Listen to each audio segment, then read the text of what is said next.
চিলির মধ্য উপকূলে জাপাল্লার একটি হ্রদে হঠাৎ করে ভেসে উঠেছে শত শত মৃত মাছ।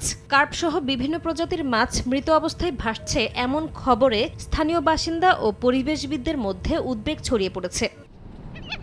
সংশ্লিষ্ট কর্তৃপক্ষের নজরে এলে ঘটনার কারণ অনুসন্ধান শুরু হয়। প্রথম দিকে ধারণা করা হয়েছিল পানিতে অক্সিজেনের মাত্রা হঠাৎ করে কমে যাওয়ায় মাছগুলো মারা যাচ্ছে। তবে সব তথ্য বিশ্লেষণের পর স্থানীয়ভাবে পর্যবেক্ষণকারী লন্ত্রা ফাউন্ডেশনের প্রধান হ্যাভিয়ার ত্রিভেল্লি জানান, পানিতে অতিরিক্ত পুষ্টি উপাদান প্রভাবিত হওয়া মাছগুলো মারা যাওয়ার অন্যতম একটি সম্ভাব্য কারণ।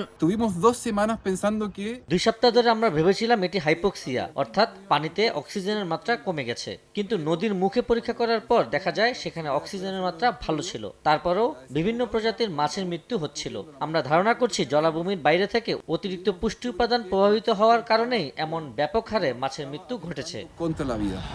ঘটনার পরপরই কর্তৃপক্ষ সক্রিয় হয়। প্রকৃত কারণ শনাক্তে দেশটির নৌবাহিনী সহ সংশ্লিষ্ট সংস্থাগুলো হ্রদ থেকে মৃত মাছ অপসারণের পাশাপাশি পানির নমুনা সংগ্রহ করে পরীক্ষার উদ্যোগ নিয়েছে।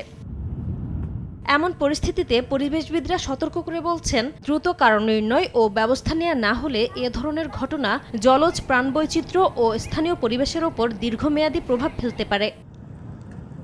নাসরিন রুমি, সময় সংবাদ।